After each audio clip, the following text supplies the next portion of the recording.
Hello students, welcome to our YouTube channel. நாம 12th Zoology Chapter 9 Microbes in Human Welfare lesson line to line explained பார்க்கலாம். Microbes such as bacteria, fungi, protozoa, certain algae, virus, virions, and prions are some of the major components of the biological system of Earth. Bacteria, fungi, protozoa, algae, virus, virions, and prions தான் major component of the biological system of Earthன்னு சொல்றாங்க. Several microorganisms are beneficial and contribute to human welfare. நிறைய micro organism பெனிஃபிஷியலாகவும் human வெல்ஃபேருக்கு contribute பண்ணுறதாகவும் இருக்கிறது. Microbes R present in everywhere in soil, water, air, and within bodies of animals and plants. Microbes வந்து எல்லா இடத்துலையும் இருக்குதுன்னு சொல்கிறாங்க. Microbes like bacteria fungi can grow on nutritive media to form colonies which can be visibly seen. Some of the microbes useful to human welfare are discussed here. Bacteria fungi போன்ற microbes எல்லாம் nutritive media அதில் நம்ம காலனியை அதை வளர்த்துக்கலாம். அதை வந்து நம்ம பார்க்கவும் முடியும். நாம் வந்து இங்கே microbes useful to human welfare ஹியூமனுக்கு யூஸ் ஆகிற மைக்ரோப்ஸை பற்றி இங்கே படிக்கலாம்னு சொல்லியிருக்காங்க. Microbes in household products. In everyday life, microbes and their products are used in preparation of idli, dosa, cheese, curd, yogurt, dough, bread, vinegar. எல்லாத்துலேயும் நம்ம வந்து அந்த புளிச்சு போகிறதுன்னு சொல்லுவாங்க. இட்லி மாவு புளிக்கிறது, தோசை மாவு புளிக்கணும். ஸோ அந்த புளிக்கிறதுக்கு காரணமாக இருக்கிறது இந்த மைக்ரோ ஆர்கானிசம்ஸ் மைக்ரோப்ஸ் தான்.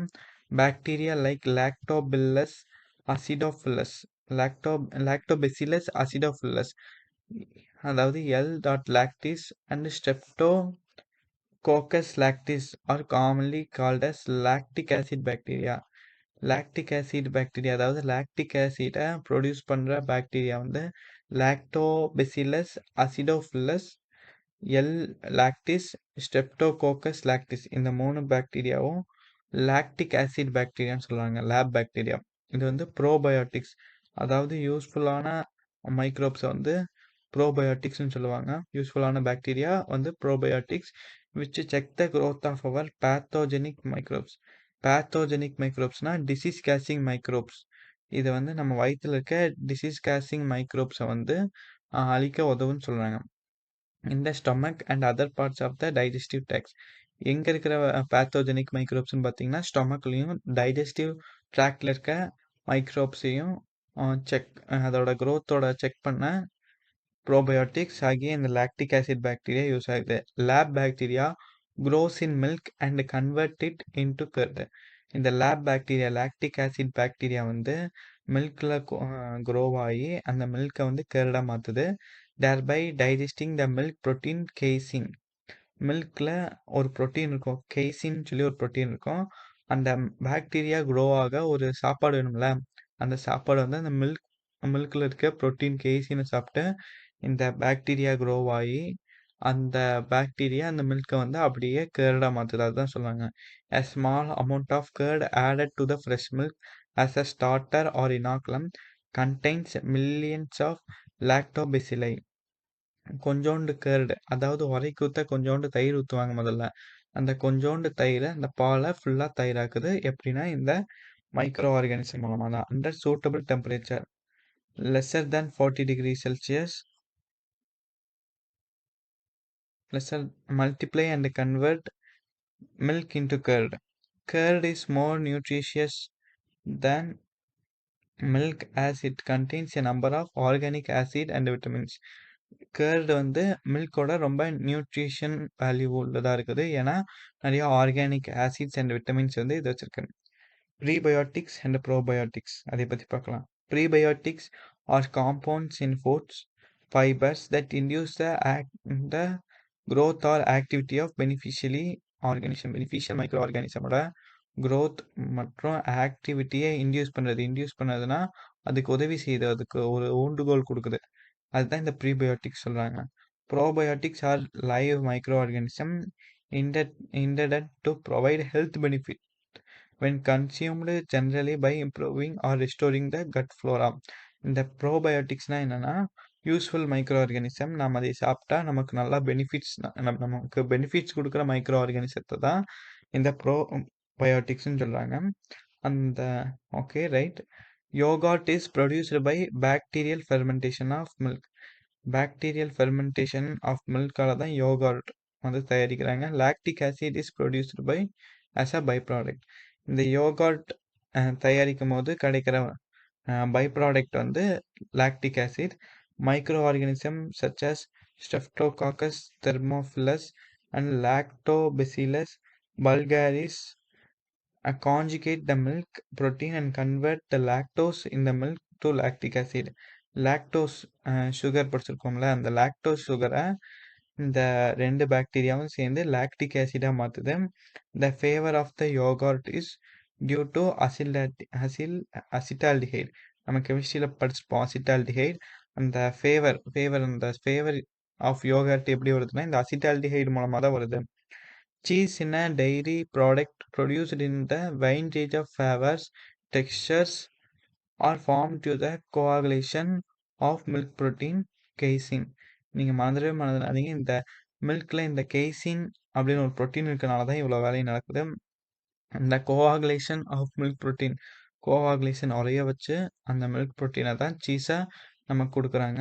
During cheese production milk is usually acidified. Milk வந்து அசிடிஃபைடு, நல்லா ஆசிடாக்குறாங்க. And the enzyme rennet is added. Cheese produce பண்ணுறதுக்கு உதவி செய்கிற என்சைம் வந்து rennet enzyme is added to cause coagulation. இது வந்து கோஆகுலேஷன் ஆக்குது. So the solids are separated and pressed to form cheese. நம்ம பார்த்துருப்போம், நல்லா தயிரை வந்து நல்லா கடைஞ்சி இந்த சீஸ் ப்ரொடியூஸ் பண்ணுவாங்க. Most cheese are made up of bacteria lactococcus, lactobacillus and streptococcus மூலமாக தான் இந்த மோஸ்ட் ஆஃப் த சீஸ் வந்து செய்கிறாங்க. Paneer, cottage cheese is fresh cheese common in South Asia especially in India. நம்ம பன்னீர் பட்டர் மசாலா, அந்த பன்னீர் நம்ம பார்த்துருப்போம். It is made by curdling milk with lemon juice. நம்ம லெமன் ஜூஸ் எடுத்து இந்த கர்டில் போட்டோன்னா அது தெரிஞ்சு வரும். அந்த தெரிஞ்சு வரதை வச்சு தான் இந்த பன்னீர் செய்கிறாங்க. And lemon juice, vinegar and other edible ஆசிட்ஸை வந்து இதுக்குள்ளே போடுறாங்க. Large holes in Swiss cheese is due to the production of large amount of carbon dioxide by the bacterium Propionibacterium shermani. இந்த சீஸில் அந்த டாம் அண்ட் ஜெர்ரியில் வர சீஸ்லாம் பார்த்தீங்கன்னா நல்லா ஹோலாக இருக்கும். சில ஃபோட்டோஸ்லேயே நீங்கள் பார்த்துருப்பீங்க. அந்த ஹோலாக எப்படி இருக்குதுன்னு பார்த்தீங்கன்னா கார்பன் டை ஆக்சைடு அது ப்ரொடியூஸ் பண்ணனால அதில் வந்து ஒரு கேப் மாதிரி விழுந்துருதுன்னு சொல்கிறாங்க. The dough used in the preparation of idlis and dosas are fermented by the bacteria Leuconostoc mesenteroids. இந்த பாக்டீரியா வச்சு தான் நம்ம வந்து தோசை மாவு, இட்லி மாவெல்லாம் புளிக்க பண்ணுறோன்னு சொல்கிறாங்க. whereas the dough used in making bread is fermented by Saccharomyces cerevisiae. Bread make பண்ண எந்த டவ் யூஸ் பண்ணுறாங்கன்னு பார்த்தீங்கன்னா சாக்ரோமைசிஸ் செர்வீசியே. அந்த பாக்டீரியா வச்சு தான் பிரெட்டு க்ரியேட் பண்ணுறாங்க. பேக்கர்ஸ் ஈஸ்ட் அந்த சாக்ரோமைசிஸ் செர்வீசியே. இதை வந்து கொஸ்டின் ஆன்சர்ஸில் ப்ரீஃபாக படிக்கலாம் நம்ம. Fermentation of glucose mainly forms ethyl alcohol and carbon dioxide. நம்ம வந்து நிறைய டைம் படிச்சிருப்போம், குளுக்கோஸை வந்து ஃபெர்மெண்ட் பண்ணோன்னா எத்தில் ஆல்கஹாலாகவும் கார்பன் டை ஆக்சைடாகவும் மாறும்னு.